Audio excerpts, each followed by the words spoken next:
Hey everyone, it's Caitlin and welcome to another video. In this video, we are going to be meal prepping and we are in the full swing of spring. So this time I decided to combine 3 different recipes that are great for meal prep that are all inspired by spring. Obviously you can make these at any time of year, but these recipes are going to be using fresher ingredients or things that remind me of spring. So for breakfast, we're going to be making some strawberries and cream oatmeal, which you can totally eat cold or you can reheat, whatever you have available to you. And then for lunch, we're going to be making some arugula salads with a creamy sun-dried tomato dressing. And then for dinner, I made some spring pea soup. And this would be great with some crusty bread or toast, or maybe even add some rice in there to help bulk it up. Obviously, you do you.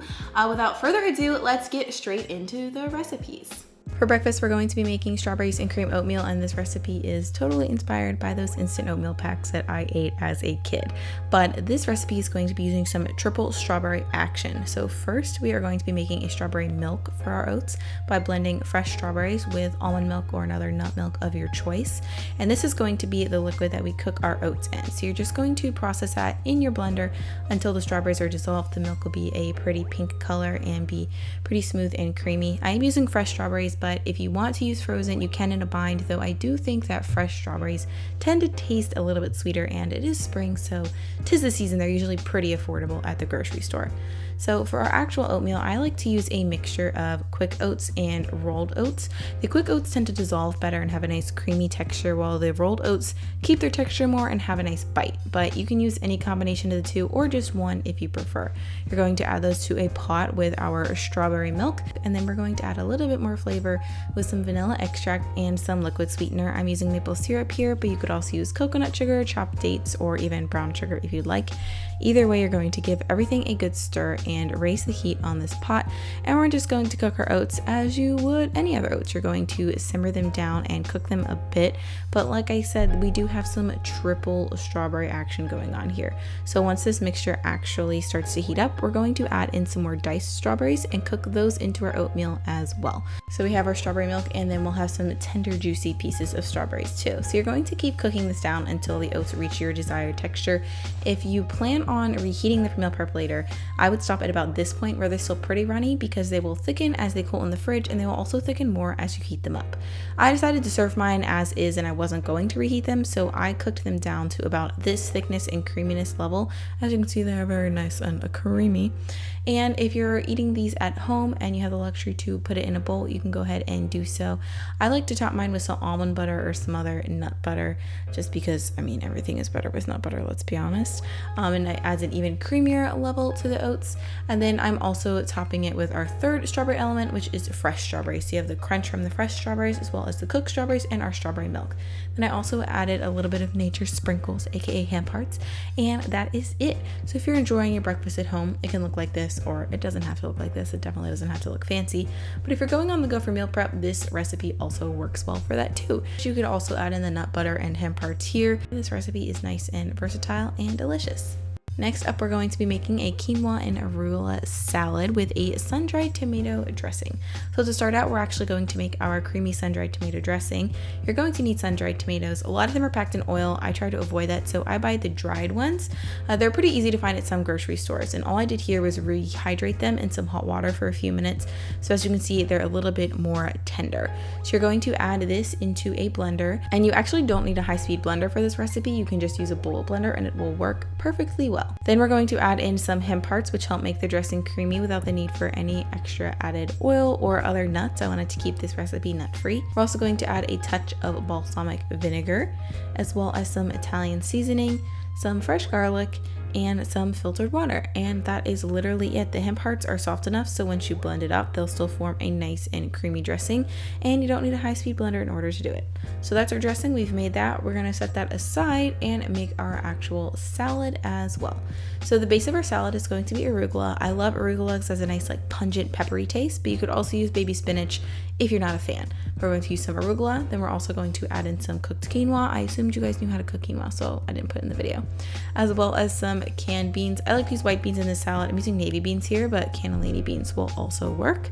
And then for our veggie add-ins, we're going to be adding some crunchy cucumber slices, as well as some more sun-dried tomatoes. Again, I rehydrated these in a bit of water to make them more tender. We're also going to be adding a small thinly sliced shallot and some freshly chopped basil. And that is it for our salad base. So if you're making this for meal prep, I would just suggest mixing all of the ingredients here until they're all well incorporated.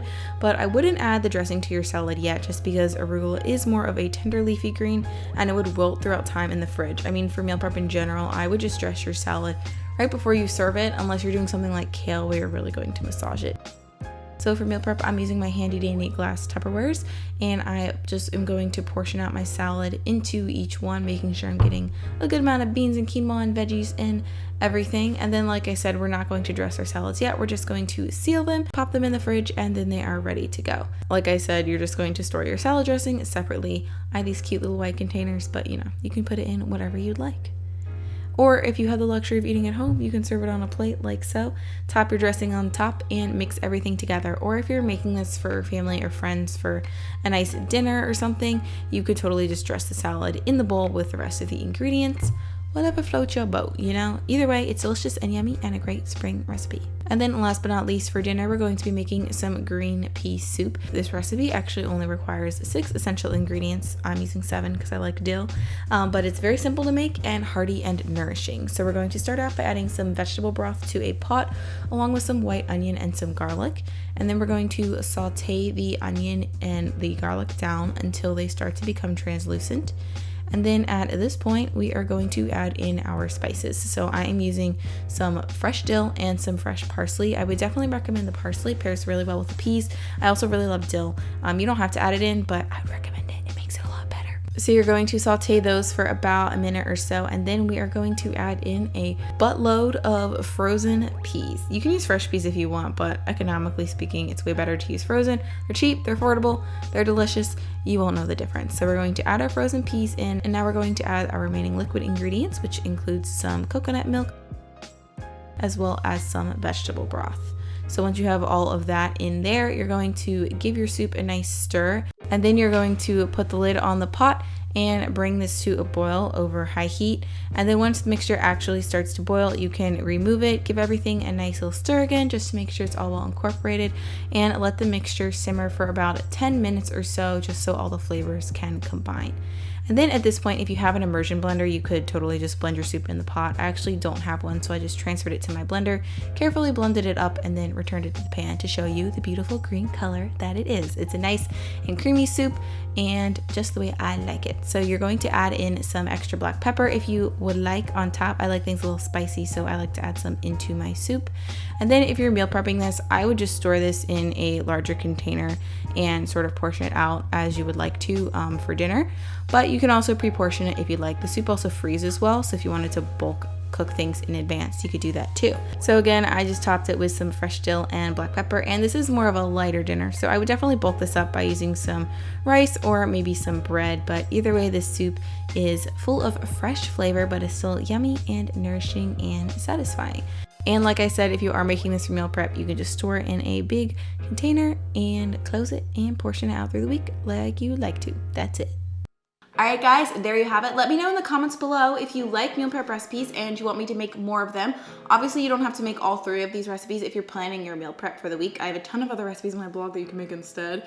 Or you can just make one. I know not everyone meal preps their breakfast and their lunch and their dinners, though I will say you do save a lot of time if you do at least one of them. Even though I don't go to an office and work, I do like to meal prep or at least have leftovers that I know I'm going to be able to eat for lunch, because it saves me a lot of time and less effort, and I don't have time to cook myself a meal for 30 minutes every day. I gotta be working technically in the kitchen, but sometimes, you know, on my computer, not doing food related things that I can eat. If you like this video, be sure to give it a thumbs up, and if you're not subscribed to my channel yet, please subscribe right down there. I post 2 new videos every single week. One of them is more lifestyle vlog related, and another one is more food related. And if you guys have any recipe requests, please let me know in the comments below. We're kind of in the middle of spring, so you can leave some spring recipes, but also if you want to look ahead to summer too, that would be pretty sweet too, because I like to plan my content pretty far in advance. I hope you guys are having an awesome rest of your day, whatever time of day it is for you. And if you're looking for more meal prep inspo, I do have a whole meal prep playlist, so I'll link that below as well. But yeah, carry on with your day, make it a good one, and I hope to see you in the next video. Bye!